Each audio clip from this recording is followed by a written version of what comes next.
Hello friends, ഇന്നത്തെ എപ്പിസോഡിൽ ഗംഗ മഹിക്കുള്ള ചായയുമായി റൂമിലേക്ക് എത്തിയപ്പോ മഹി അപ്പോഴും ആകെ ഗൗരവത്തോടെ ഇരിക്കുന്നത് ഗംഗ കണ്ടു. മഹിക്കുള്ള ചായ അവിടെ വെച്ചിട്ട് ഗംഗ പോകാനായി തുടങ്ങുമ്പോഴേക്കും ആ നിമിഷവും മഹി വലിയ ഗൗരവത്തിൽ തന്നെ ഇരിക്കുന്നത് കണ്ടതോടെ അരികിലേക്ക് എത്തി ഗംഗ ചോദിച്ചു, മഹിയുടെ പനി എന്തെങ്കിലും ഉണ്ടോ? മഹിയുടെ നെറ്റിയിൽ തൊട്ടു നോക്കാനായി ഗംഗ കൈ ഉയർത്തി അരികിലേക്ക് ചെന്നതും മഹി ആ കൈ തട്ടി മാറ്റുന്നു. ഉടനെ ഗംഗ ചോദിച്ചു, മരുന്ന് എന്തെങ്കിലും വാങ്ങിക്കണോ എന്ന് ചോദിച്ചപ്പോഴേക്കും മഹി പറഞ്ഞു, വേണ്ട, മരുന്നൊക്കെ എന്റെ കയ്യിലുണ്ട് ഗംഗെ. അപ്പോഴേക്കും ശ്രേയ ഈ നിമിഷം ഗംഗയോടുള്ള മഹിയുടെ പെരുമാറ്റം അറിയാനായി അവരുടെ റൂമിന് വാതിക്കലേക്ക് എത്തുന്നു. ഉടനെ ഗംഗ ചോദിച്ചു, എന്തെങ്കിലും ആവശ്യം ഉണ്ടെങ്കിൽ വിളിക്കണം കേട്ടോ എന്ന് പറഞ്ഞപ്പോഴേക്കും ഇല്ല, ഒരാവശ്യവുമില്ല, ഞാൻ അല്പനേരം കിടക്കട്ടെ, ഗംഗ പൊയ്ക്കോളൂ എന്ന് പറഞ്ഞ് ഗംഗയോട് എങ്ങനെയെങ്കിലും ഒന്ന് അവിടെ നിന്ന് പോകാനായിട്ടുള്ള രീതിയിൽ ഗംഗയെ ഒന്ന് പറഞ്ഞു വിട്ടാൽ മതി എന്ന രീതിയിലായിരുന്നു മഹിയുടെ ഇടപെടൽ.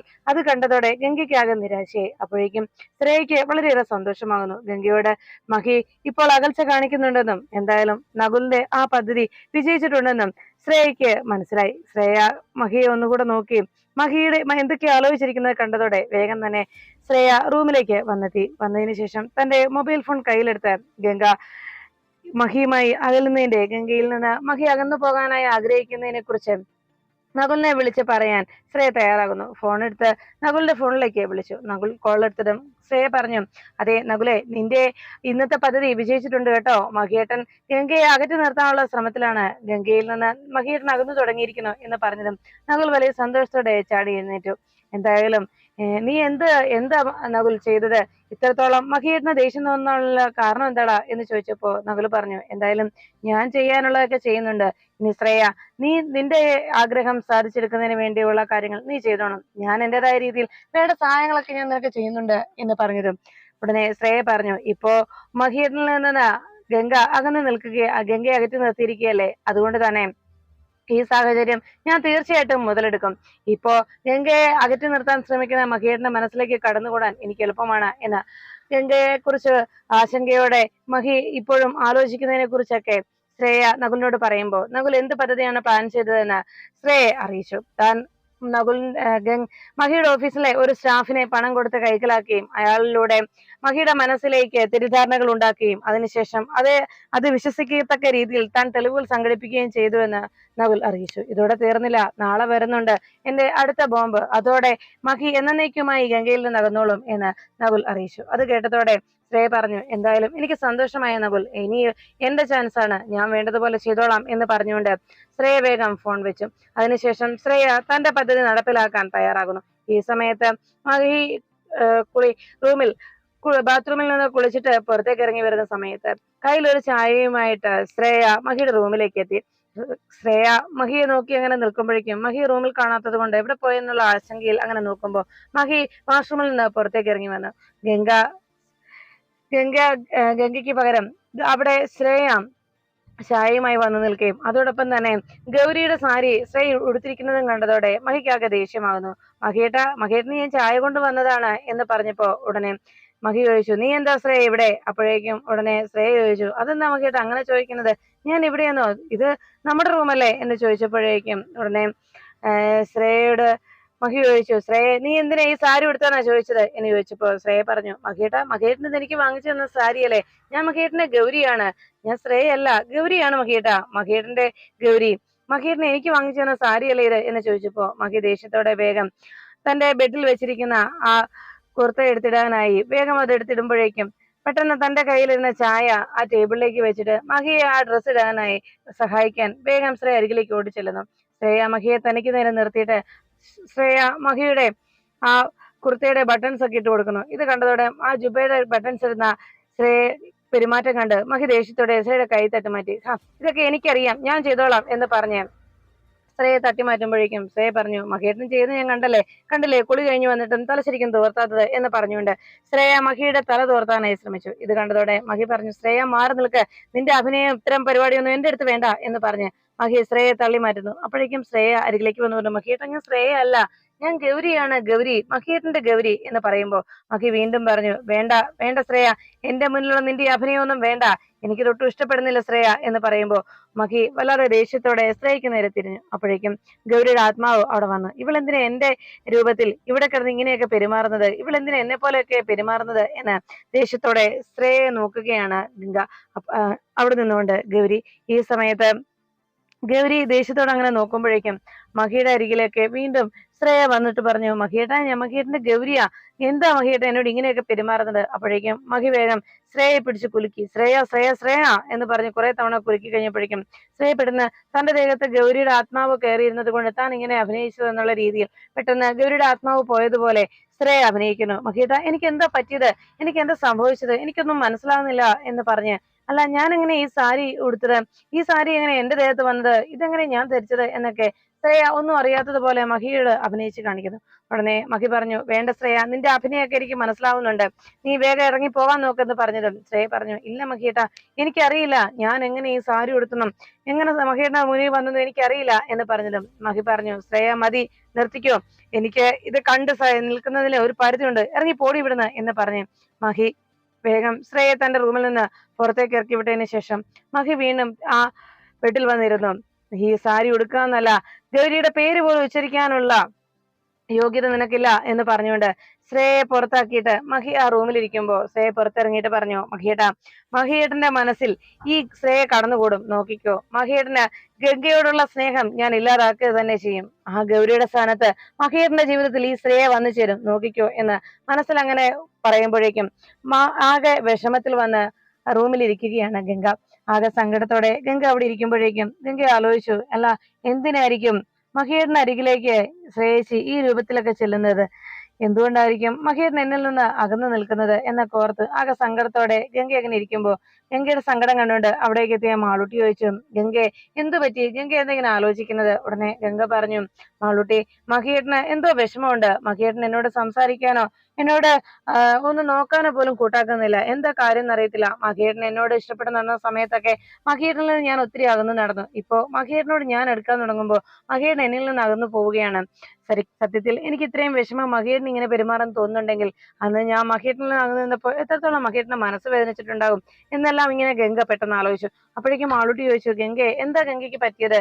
അപ്പോഴേക്കും ഗംഗ പറഞ്ഞു, അല്ല മഹിയേട്ടന് ഒന്നും എന്നോട് മിണ്ടുന്നില്ല, എന്നോട് ഇപ്പോഴും മഹിയേട്ടന് പിണക്കമാണെന്ന് തോന്നുന്നു, എന്നെ ഇഷ്ടമല്ലാതായതുപോലെ എന്ന് പറഞ്ഞപ്പോ ഗംഗയോട് സമാധാനിപ്പിക്കുന്ന രീതിയിൽ മാളൂട്ടി പറഞ്ഞു, അയ്യോ അങ്ങനെയൊന്നും ഇല്ല ഗംഗെ, ഗംഗയെ എന്ത് ഇഷ്ടമാണെന്നറിയോ എന്റെ അച്ഛന്, ഗംഗയെ ഒത്തിരി ഇഷ്ടമാണ്, അതുകൊണ്ടല്ലേ ഗംഗയെ അച്ഛൻ കല്യാണം കഴിച്ചത്, ഗംഗെ ഇപ്പോ അച്ഛന് ദേഷ്യം തോന്നിയെങ്കിൽ അത് മറ്റെന്തെങ്കിലും കാരണം കൊണ്ടായിരിക്കും, ഓഫീസിലെ എന്തെങ്കിലും കാര്യം കൊണ്ടായിരിക്കും അച്ഛൻ ഇപ്പോ ഗംഗയോട് ദേഷ്യം കാണിക്കുന്നത്, അല്ലാതെ വേറൊന്നും ഇല്ല എന്ന് ഗംഗയെ സമാധാനിപ്പിക്കുവാനായി മാളൂട്ടി അറിയിച്ചു. അത് കേട്ടതും മാളൂട്ടിയോട് ശ്രേയ ചോദിച്ചു, ഗംഗ ചോദിച്ചു, അങ്ങനെയായിരിക്കുമല്ലേ മാളൂട്ടി എന്ന് ചോദിച്ചപ്പോ മാളൂട്ടിയോട് ഉടനെ ഗംഗ അങ്ങനെ സമാധാനത്തിന് വേണ്ടി അന്വേഷിച്ചപ്പോ മാളൂട്ടി പറഞ്ഞു, അതേനെ അത് തന്നെയാ, അല്ലാതെ വിഷമിക്കണ്ട, അന്ന്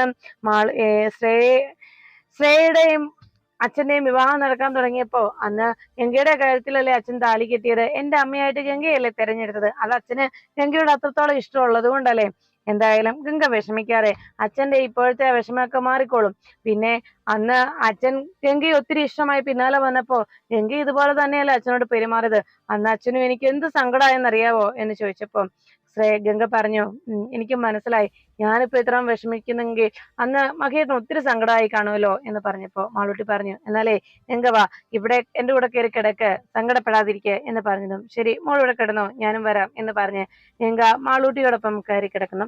മാളൂട്ടി തന്റെ ദേഹത്ത് കൈവച്ച് കിടക്കുമ്പോഴേക്കും ഗംഗ വേഗം മാളുവിനെ കൈവച്ച് ആ കയ്യിൽ അങ്ങനെ ചേർത്ത് പിടിച്ചുകൊണ്ട് അങ്ങനെ ഇരിക്കുമ്പോ മഹി തന്നോട് കാണിക്കുന്ന അകൽച്ചയെ കുറിച്ചായിരുന്നു ഗംഗ ഓർമ്മിച്ചത്. ഓഫീസ് വിട്ട് വന്ന സമയത്ത് ആ ബാഗ് വാങ്ങിക്കാനായി ഗംഗ ശ്രമിച്ചപ്പോ അത് കൊടുക്കാൻ കൂട്ടാക്കാതെ ദേഷ്യത്തോടെ മഹി പോയതും പിന്നീട് റൂമിലെത്തിയപ്പോഴുള്ള മഹിയുടെ അകൽച്ചയോടെയുള്ള പെരുമാറ്റവും അതൊക്കെ ഗംഗയുടെ മനസ്സിനെ വല്ലാതെ വിഷമിപ്പിച്ചു. ഈ സമയത്ത് മഹി കിടക്കുവാനായി ബെഡിലേക്ക് കിടക്കാൻ തന്റെ വാശും മറ്റുമൊക്കെ ഊരി വെച്ച് മൊബൈലൊക്കെ റെഡിയാക്കി വെച്ചിട്ട് മഹി ബെഡിൽ കയറി കിടന്നതും ആ നിമിഷം വാതിലാരോ മുട്ടുന്ന ശബ്ദം കേട്ടു. മഹി വേഗം എഴുന്നേറ്റ് ഇതാരാണെന്നറിയാനായി ചെന്ന് വാതിൽ തുറന്നു. വാതിൽ തുറന്നതും വാതിൽക്കൽ പുഞ്ചിരിച്ചുകൊണ്ട് നിൽക്കുകയാണ് ശ്രേയ. മഹിയേട്ടാ, മഹിയേട്ടൻ ഇത്ര വേഗം കിടന്നോ എന്ന് ചോദിച്ചുകൊണ്ട് ശ്രേയ വേഗം റൂമിനകത്തേക്ക് കയറി. എന്താ ശ്രേയ എന്ന് മഹി ചോദിച്ചതും ശ്രേയ അകത്തേക്ക് കയറി വന്നിട്ട് പറഞ്ഞു, അല്ല മഹിയുടെ ഞാൻ വരുന്നതിന് മുമ്പ് കിടക്കാൻ തുടങ്ങിയോ? അല്ല അതെന്താ ഞാൻ വരുന്നവരെ കാത്തിരിക്കാഞ്ഞത്? അപ്പോഴേക്കും ശ്രേയയോട് മഹി പറഞ്ഞു, ശ്രേയ നീ ഇറങ്ങി പോകുന്നുണ്ടോ വെറുതെ വേഷം കെട്ടാതെ എന്ന് ചോദിച്ചപ്പോഴേക്കും ശ്രേയ പറഞ്ഞു, ഞാൻ എവിടെ പോകാനാ മഹിയേട്ടാ, ഞാൻ മഹിയേട്ടന്റെ ഭാര്യയല്ലേ, മഹിയേട്ടന്റെ കൂടെയല്ലേ ഞാൻ കിടക്കുന്നത്, നമ്മൾ ഒന്നിച്ചല്ലേ ഇവിടെ കിടക്കാറുള്ളത്, ഞാൻ മഹിയേട്ടന്റെ കൂടെയല്ലേ കിടക്കേണ്ടത് എന്ന് ചോദിച്ചപ്പോ മഹി പറഞ്ഞു, ശ്രേയ നിന്നോട് ഇറങ്ങി പോകാനാ പറഞ്ഞത്. ഉടനെ വീണ്ടും ശ്രേയ പറഞ്ഞു, മഹിയേട്ടാ ഞാൻ ശ്രേയയല്ല, ഞാൻ ഗൗരിയാ, മഹിയേട്ടന്റെ ഗൗരി. എന്നെ എന്താ മഹിയേട്ടൻ മനസ്സിലാകാത്തത്? എനിക്ക് മഹിയേട്ടന്റെ അരികിലേക്ക് വരാൻ വേറെ വഴിയില്ലാത്തത് കൊണ്ട് ഞാൻ ശ്രേയയുടെ ശരീരത്തിൽ കയറിയതാണ് എന്ന് പറഞ്ഞു. ഉടനെ മഹി പറഞ്ഞു, ശ്രേയ നിന്നോടാ ഞാൻ പറഞ്ഞു ഇവിടെ നിന്ന് ഇറങ്ങിപ്പോകാൻ എന്ന് പറഞ്ഞതും ശ്രേയ പറഞ്ഞു, ഞാൻ പോവുകയല്ല മഹിയേട്ടാ, ഞാൻ ഇവിടെ കയറി കിടക്കാൻ പോവാ എന്ന് പറഞ്ഞു ശ്രേയ വേഗം ആ ബെഡിലേക്ക് കയറി കിടന്നു. മഹി ആകെ കരിയോടങ്ങാൻ നിൽക്കുമ്പോഴേക്കും ശ്രേയ പറഞ്ഞു, മഹിയേട്ടാ വന്ന് കിടക്ക്, മഹിയേട്ടൻ എന്താ കിടക്കാൻ മടി കാണിക്കുന്നത്, ഞാൻ മഹിയേട്ടന്റെ ഭാര്യയല്ലേ, ഞാനിവിടെ അല്ലാതെ മറ്റെവിടെ കിടക്ക എന്ന് ചോദിച്ചപ്പോഴേക്കും മഹി ആകെ ദേഷ്യത്തോടെ നോക്കി. അപ്പോഴേക്കും മഹിയോട് ശ്രേയ വീണ്ടും പറഞ്ഞു, മഹിയേട്ടാ വന്ന് കിടക്ക്. ഉടനെ ശ്രേയയുടെ പെരുമാറ്റം കണ്ട് ആകെ കലിയോടെ മഹി നിൽക്കുകയാണ്. ആ സമയത്ത് ശ്രേയ മഹിയുടെ റൂമിൽ കയറി കിടക്കാനായി ശ്രമിക്കുമ്പോൾ അതുവഴി വന്ന ഗംഗ മഹിയുടെ റൂമിൽ ശ്രേയയുടെയും മഹിയുടെയും സംസാരം കേൾക്കുന്നു. ശ്രേയ ബെഡിൽ കയറിയിരിക്കുന്നത് കണ്ട് മഹി ദേഷ്യപ്പെടുന്നത് കാഴ്ചയാണ് ശ്രേയ അവിടെ ബെഡിൽ ഇരുന്നുകൊണ്ട് മഹിയേട്ടനോട് കിടക്കുന്നു പറഞ്ഞ് നിർബന്ധം പിടിക്കുന്നത്. മഹി പറഞ്ഞു, ശ്രേയ നിന്നോട് ഇറങ്ങിപ്പോകാനാ പറഞ്ഞത്, അല്ലെങ്കിൽ നീ ഇവിടെ കിടന്നോ, ഞാൻ പൊക്കോളാം എന്ന് പറഞ്ഞ് മഹി പുറത്തേക്ക് പോകാൻ തുടങ്ങുമ്പോ മഹി വരുന്നത് കണ്ട് പെട്ടെന്ന് ഗംഗ അവിടെ നിന്ന് മാറുന്നു. ഈ സമയത്ത് ഗൗരിയുടെ ആത്മാവും ആ മുറിയിൽ വന്ന് ഈ കാഴ്ചകളൊക്കെ കണ്ടു. ഉടനെ മഹി പുറത്തേക്ക് പോകാൻ തുടങ്ങുമ്പോഴേക്കും ശ്രേയ വേഗം മഹിയുടെ കയ്യിൽ കടന്നു പിടിച്ചു. മഹിയേട്ടാ പോകണ്ട, ഞാനും മഹിയേട്ടൻ്റെ കൂടെ വരുവാ എന്ന് പറഞ്ഞു. ശരി എന്നാ നീയും വാ എന്ന് പറഞ്ഞ് മഹി വേഗം ശ്രേയയോടൊപ്പം പുറത്തേക്ക് ഇറങ്ങാനായി ഒരുങ്ങി.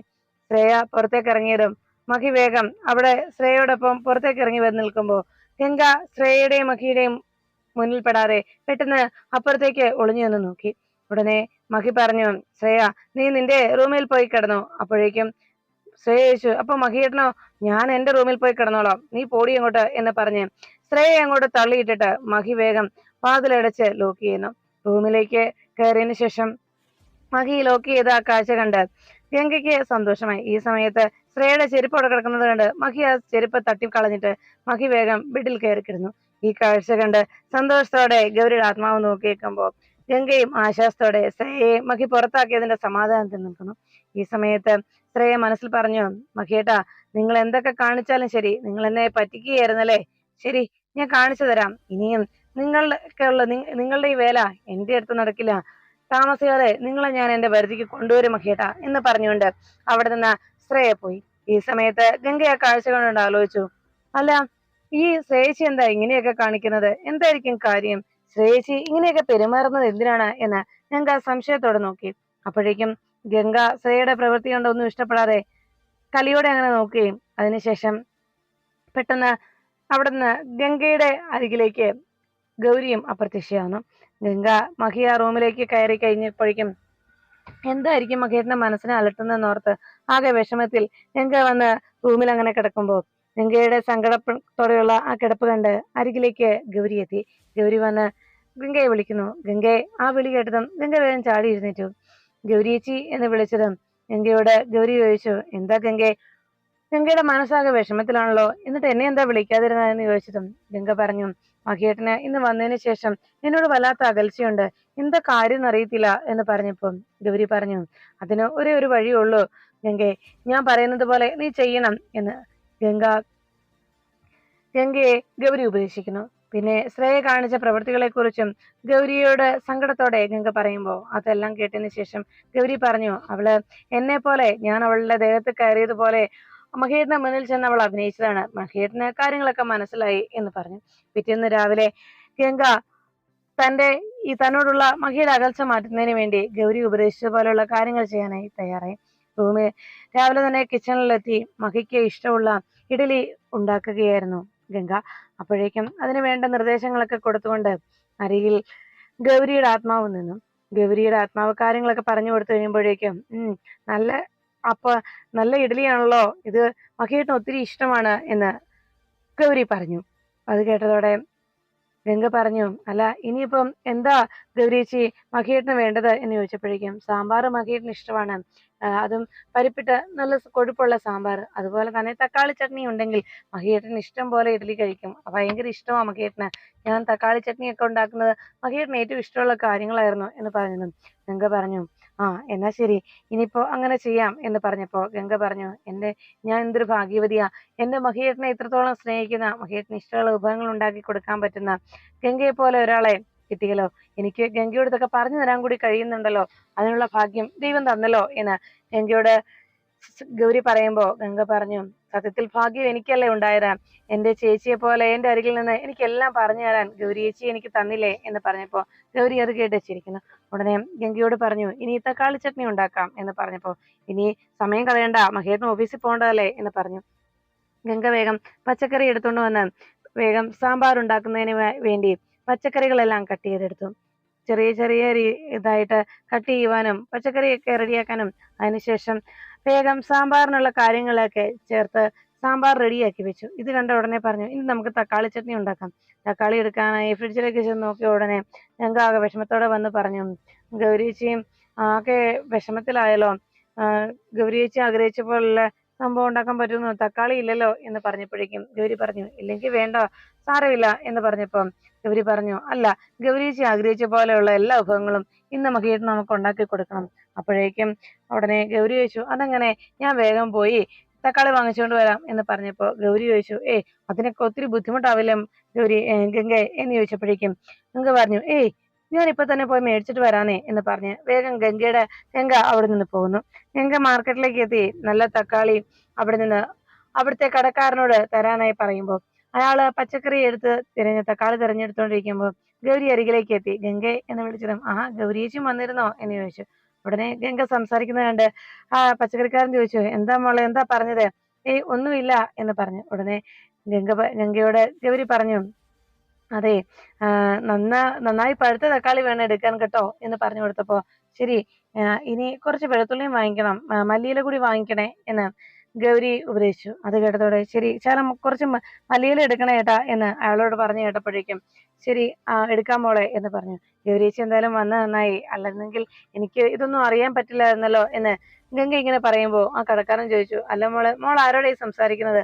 ഉടനെ ഗംഗ പറഞ്ഞു, അല്ല, എനിക്കിങ്ങനെ തനിച്ച് സംസാരിക്കുന്ന ഒരു ശീലമുണ്ടേ എന്ന് ഗംഗ ഇങ്ങനെ പറയുമ്പോ പുള്ളി ചിരിച്ചു. ഇത് കണ്ട ഉടനെ വേഗം ഗൗരി പറഞ്ഞു, അതെ ഗംഗെ, എങ്ങനെ തനിച്ച് സംസാരിക്കുന്ന കണ്ടാലേ നാട്ടുകാര് വിചാരിക്കും ഈ കുട്ടിക്ക് തലയ്ക്കെന്തോ പ്രശ്നം ഉണ്ടെന്ന് കേട്ടോ എന്ന് പറഞ്ഞപ്പോ ഗംഗ ആ സംസാരം കേട്ട് ചിരിക്കുന്നു.